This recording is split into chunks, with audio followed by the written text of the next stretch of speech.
pessoal, boa tarde. Obrigado pela atenção de vocês. Agradeço bastante, né, a organização do evento, por esse convite. Também agradeço a paciência que estávamos fazendo esses ajustes técnicos. E aqui essa tarefa que foi passada, né, apresentar um breve histórico do nosso município para alguns de vocês, né, da que é um encontro nacional, e ainda não tem certa familiaridade com esses elementos históricos daqui do nosso território. Primeiramente, né, me chamo Isaac Melo, sou diretor atualmente, diretor e arqueólogo do Museu Histórico de Garanhuns, e essa palestra se trata de um breve histórico de nossa cidade. Um elemento importante para a gente destacar, antes de iniciar propriamente a nossa apresentação, é que a nossa região, especificamente o litoral norte do Pernambuco, ainda sofre atualmente com um certo déficit historiográfico, né? Em comparação com a Lund, com o Recife, nós temos um volume menor, né, de publicações e de pesquisas que são realizadas para essa área. É algo que só vem sendo mais desenvolvido agora nesses 20 anos, com as atuações de alguns pesquisadores, como o professor Jorge Barreto, por 40 anos, diretor do Museu Histórico, né?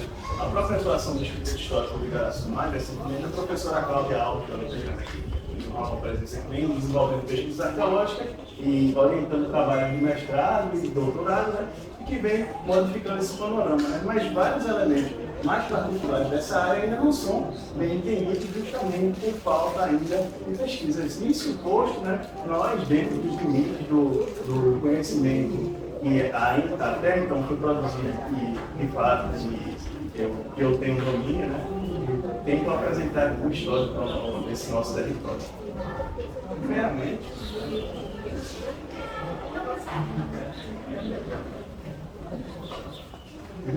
eu trouxe uma pequena linha do tempo do século XVI, sabe? Essa região do litoral norte do Pernambuco, ela se destaca por ter os primeiros contatos, né, entre os europeus e os ameríndios, né, os nativos aqui da região. Tradicionalmente é contado, né, através dos relatos europeus, que são importantes para falar, um pouco colonial que habitava essa região era os caetés. Mais acima ao norte, né, eram conhecidos como os povos potiguar, e mais abaixo existiam os tabajara, né, todos falando daquele tronco do pico. Né. Então tinham semelhanças culturais importantes, né, apesar de ter suas divisões, né, em grupos, enfim. Né. Em 1516, apesar de desde 1500, alguns falam 1503, já existia um certo contato frequente aqui na costa do litoral norte, né, de Itamaracá, e de europeus e indígenas da região. É somente em 1516 que nós temos um contato mais formal com a implantação da feitoria do cristal do jazz. Né. A partir dessa feitoria, né, eles se levavam esse material que era extraído aqui da colônia, fornecendo para o Brasil algumas árvores, alguns animais exóticos, né, essa relação de extração e de escambo que se fazia com esse povo caeté. Em 1530, há a divisão, né, de japoneses hereditários. Essa terra colonial, a divisão da Sidoresia, né. Em 1534, a região compreende entre o canal de Santa Cruz até a foz do rio São Francisco, né, ela é doada para o Eduardo Coelho, e é donatário da capitania de Pernambuco. Em 1565, né, conta a história tradicional, em 9 de março daquele ano, né, ele aporta essa região da feitoria de Cristóvão Jacques, né, começa a enfrentar os índios caetés, uma coisa super interessante que, a princípio, nesse período aqui, em 1516, né, antes da implantação das capitanias hereditárias, não havia uma relação tão conflituosa assim.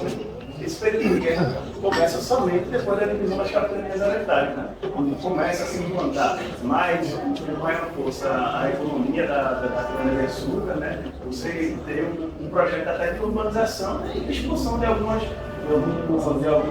comunidades, de alguns grupos tradicionais de locais que se habitavam. Né? Então, né, a história mais tradicional, esse relato é bem observado uma história do pernambucano chamado Pereira da Costa, né? E em 9 de março, o Arco Coelho se acorda e em 27 de setembro ele vence a batalha com os castelos. Fundando, né, mandando fundar o próprio dia de sede aqui a Vila de Igaraçu. É o ano, o dia comemorando o nosso aniversário. Em 1594, aqui para encerrar essa breve linha do tempo, no século XVI, nós temos um evento importante que são as altas da Santa Inquisição em Igaraçu. Aqui, essa região do Brasil, né, das Américas, ela foi conhecida por parte da Aliança Brasileira, né, com os judeus separados, muitos deles vindo para cá, especialmente se especializando no plantio do açúcar. Né? Muitos deles vieram para essa região e, como não eram cristãos, né, eram perseguidos, né, pela religião oficial da coroa. Em 1594, né, sabendo do volume dessas pessoas, os autos da Constituição de Inquisição foram executados aqui em Pernambuco e em Igaraçu foram realizados onde hoje se localiza a joinha da Igreja da Misericórdia.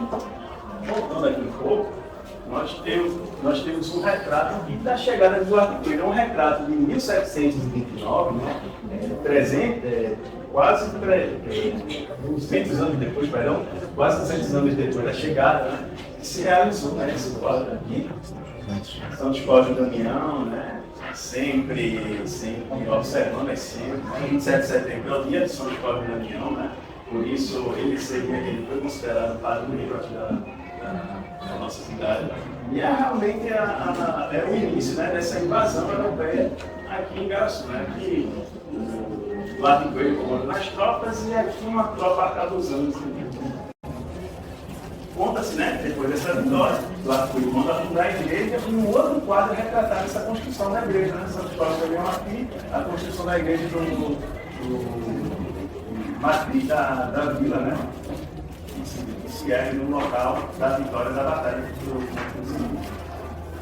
Esse daqui é um registro interessante, porque ele é o primeiro retrato que nós temos da vila de Igaraçu, né? O primeiro registro imagético, né, de alguém registrando. E foi, na verdade, um grande telefone sem fio. O Hans Stalin, né, o viajante, esteve aqui nas Américas, né, por várias partes, ele esteve aqui em Igaraçu. E ele se deparou com o ser dos indígenas Caeté, né? E a partir dessa vivência que ele teve, num livro que ele escreveu no livro dele chamado Duas Viagens ao Brasil, um outro artista, né, europeu chamado Theodor de Filipe, filmou, né, esses retratos, e a partir dessas descrições feitas pelo Hans Stalin, ele retratou essa região da vila de Igaraçu, um retrato bastante esquemático. Né? Nós observamos aqui o Cerreiro de Itamaracá, esse seria o canal de Santa Cruz, né? Essas aqui são alguns grupos indígenas, né? Alguns seriam obviamente, inclusive possuindo carne humana, né? Esse ritual de antropofagia, e aqui seria a vila de Igaraçu, cercado, né? Talvez essa seja a igreja Santos Paulo da União, na representação do Teodoro. Primeiro retrato, a gente tem essa ajuda. Já partindo para o século XVII, né, nós temos alguns outros retratos vindos agora dos holandeses. Né? Em 1630 e 1654, os holandeses dominaram o nordeste do Brasil. Né? Em 1632, eles estiveram em Igaraçu. Né? Conta Barbero, né, que foram através que eles conseguiram também para Igaraçu através do Calabar, né, e outros caminhos para que possibilitasse os holandeses invadirem a vila. E em 1687, o Franz Post, ele esteve aqui, né, dentro do período nassauiano, e fez uma série de retratos, né, de retratação de pinturas de Igaraçu, em 1637. Retratos esses que ele levou, né, para a Europa e continuou a reproduzir. Né? Esse quadro aqui, que é o mais famoso de Igaraçu, é datado de 1665. Né? Aqui ele levou, né, quase 30 anos, né, 28 anos para ser mais exato, da estrada dele aqui, onde ele retrata a igreja de Santos Paulo e Damião, né? O convento franciscano de Igaraçu e algum casario aqui. Né? Ele tem várias versões desses quadros e uma dessa da Vila de Igaraçu, né? E uma delas, inclusive, é uma ruína nessa região aqui. E ele disse se tratar da casa do Câmara Cadê original de Igaraçu. essa realmente, essa imagem é considerada a mais bonita, né? Já é clássico do ponto de vista estritamente estético, né? Não de informação histórica. Aí aqui, já estou dando um pulo mais para frente no século XVI, no século XVII. Né? Esse é um quadro de 1729 que retrata um evento muito importante aqui da história da vila de Igaraçu. Em 1685, né, já no último quartel do século XVII, uma grande epidemia de febre amarela aqui na capitania de Pernambuco. Essa epidemia realmente atingiu a Campina, Recife, contudo, Igaraçu, que conta dessa história tradicional, ela não teve nenhum relato de morte dessa grande epidemia de febre amarela que houve aqui. Conta-se, né, que algumas pessoas, inclusive, chegaram à vila do país e foram curadas. Todos, né? Fomos lá intercedidos pelo Santo Cosme e Damião. Nessa representação, né, de 1729, a vila de Igaraçu é retratada justamente por Santo Cosme e Damião, protegendo da peste. São esses esqueletos, né, essas formas da morte que estão aqui. Não vai dar para ver essa imagem, infelizmente, mas estão dentro de Olinda, estão dentro de Recife, de Goiânia e de Itamaracá. Todas essas vilas foram acometidas pela doença. Menos Igaraçu. Esse quadro, ele está exposto no Museu Pinacoteca de Igaraçu. É um grande ponto de informação histórica, né? Já visto que não registro ainda no início do século XVIII, né, 1729, essas vilas todas, né? É um dos únicos registros que a gente tem no século XVIII de Igaraçu. Eu tenho um detalhe desse quadro aqui da vila de Igaraçu, é muito bem interessante. Nós temos aqui a Igreja da Misericórdia, né, que hoje em dia ela encontra-se nessa imagem que ela está representada em pé, né? Um outro detalhe, né, a gente podia ficar horas discutindo esse quadro, é essa rua que é a antiga Rua da Figueira.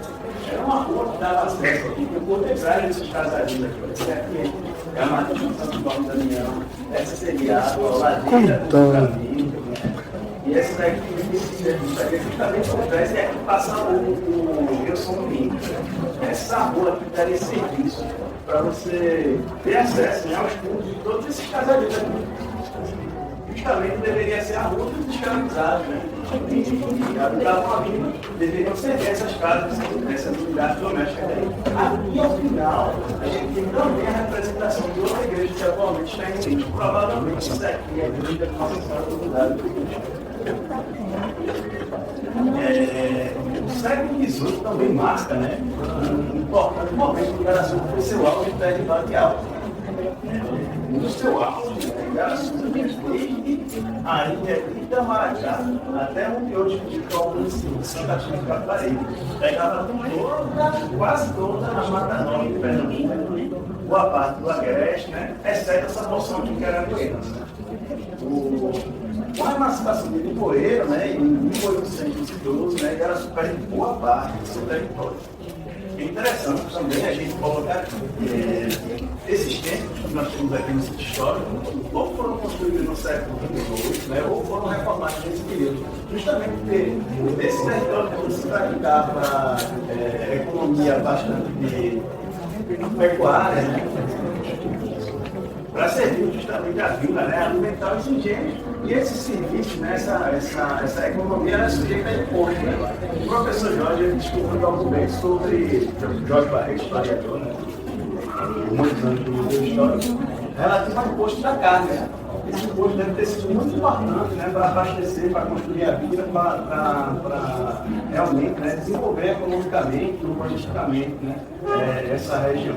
E aqui, né, com o passar dos anos, outros municípios foram sendo emancipados, né, os principais aqui, o Nazaré, o Espaldalho, aí Paulista depois, que leva essa parte de Atrevitana, né, Itamaracá, em 1962, já no século XV, né? Itapissuma, né? Agora mais recentemente, né? Em 82, e Araçoiaba, que foi mais recente, em 95. A gente vai perdendo território, mas nós somos maiores da região metropolitana do Recife. E registro, né? super importante aqui, em 1869, né, na Revolução Digital, a oportunidade da vinda, né, do imperador Dom Pedro II, quando ele esteve aqui em Igaraçu, em 5 de dezembro de 1859. Né. Mais uma vez, essa imagem, né, vários detalhes, né, ainda seria possível ver alguns vestígios aqui na projeção está no outro, mas na vida toda da primeira, né. Vários elementos para a gente entender, né, esse crescimento urbano ou a história da migração. E um outro detalhe aqui, já partindo para o fim da nossa apresentação, esse mapa aqui de 1876, né, da Estrada do Norte.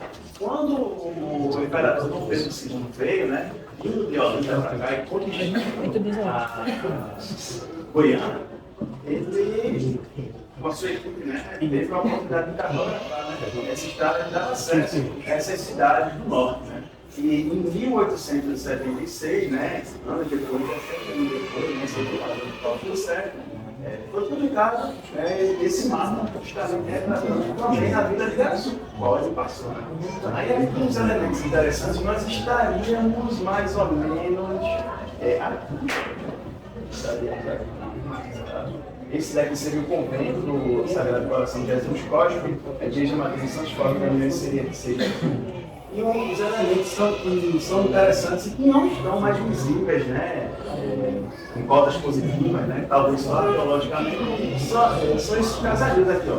Essa região com a área construída que ficava justamente aqui à frente. Com o tempo, né, foi demolido essas várias casas que existem aqui, né. Nós temos uma fotografia que inclusive já mostra em 1930, né, elas foram desenvolvidas provavelmente em 1932, ou seja, a possibilidade de pesquisa, né, de ter em mente desses comportamentos de consumo, desses moradores aqui da vila, né, do crescimento urbano de Igaraçu, que a gente ainda não tem acesso justamente por déficit de pesquisa. Né. Aqui outro elemento importante, né, são os engenhos de Igaraçu. Boa parte da economia de Igaraçu, né, sempre envolveu essa cultura da cana-de-açúcar. E esse daqui é um mapa que eu fiz justamente para retratar essa dispersão de engenhos. Né. Eu utilizei algumas das localizações dos engenhos que são conhecidos por nós, né, que ainda existem remanescentes deles, nós podemos tirar as coordenadas. Um outro mapa de uma senhora chamada Penha Fraga, que eu fiz, eu acho que na década de 1640, né, que nós podemos já referenciar. E os elementos que são interessantes aqui, né, para a gente notar. Nós percebemos aqui vários tipos nessa região e uma coisa essencial para a implantação de engenho, né, Vale de Moria-Roda, né, Vale de Moria-Roda, é uma roda, né, para você descarregar toda a produção. Você tem que ir toda essa região aqui sem olha o trisco. Sim. Também essa região. Mas preciso. Não, você só não precisa pisar. Não você vou. Não vou derrubar o seu tripé. Isso, não faça Não isso. faço. Obrigado. Não, ia demonstrar. Muito. Nós estamos estudando, inclusive, atualmente esse daqui. A área da Mata do Catucá, né, é uma mata que ficava justamente de Goiânia até já em Olinda, e em algum momento ela chegava até Vitória de Santo Antão. Né? Isso daqui é um retrato já do início do século XIX. E se a gente for comparar, ainda não tive condições de já referenciar essa área da mata, né? É justamente nessa área da Mata do Catucá que nós não temos a presença de ninguém. E essa área foi muito marcada pela existência do quilombo de Maluru, né, do quilombo do Catucá. É plausível para a gente pensar, né, para se estudar. Que a própria resistência quilombola não deixou a açucareira avançar para essa área. Outros elementos também podem ser pensados. Né? Por exemplo, eles precisavam de madeira, né, você precisava manter uma mata para alimentar o engenho, mas também a gente pode pensar nesse sentido, né, uma coisa que a gente tem que ver uma dialética. Né? A partir daí, né, pensar nesses dois elementos da própria necessidade de reprodução do engenho, através dos elementos de madeira, né, desse elemento de extração, bem como a própria resistência dos quilombolas, né, que invadiam o engenho, né, que podiam guerrear naquele período, né, que se chama do primeiro reinado, o período da regência.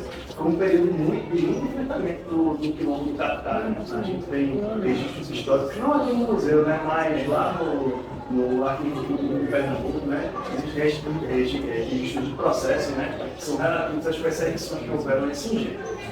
E um outro elemento interessante, eu não estou com as localizações aqui, mas a professora Cláudia ela pesquisou vários sítios, cadastrou vários sítios arqueológicos pré-coloniais, né?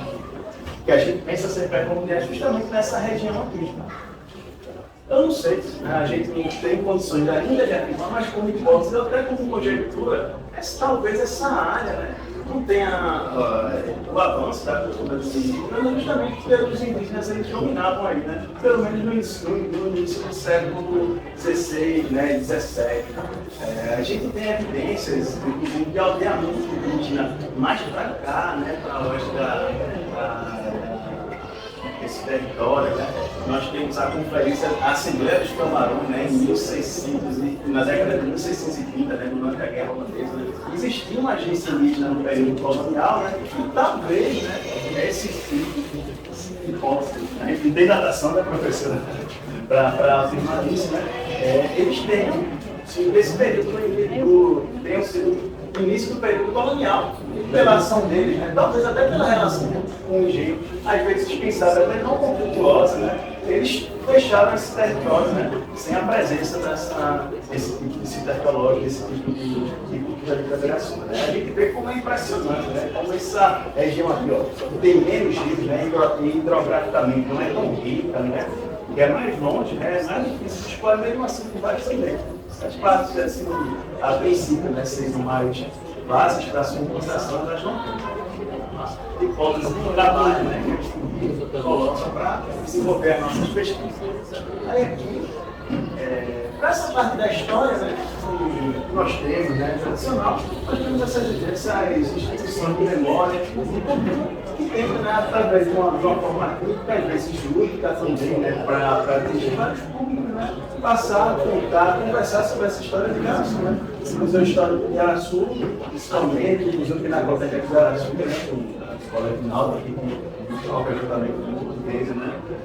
E nós tentamos, né, colocar essa história, pesquisar essa história. Aqui mostrando uma imagem dessa história de Igaraçu, né? A nível de localização, estamos aqui. O Museu Pinacoteca fica dentro aqui do convento franciscano, né, nessa região aqui mais ou menos. E é isso, gente. Esse é o nosso último slide. É isso, breve histórico da nossa vida, da nossa cidade de Igaraçu, né? Espero que tenham gostado, que tenha ajudado a entender um pouco da nossa história. Muito obrigado.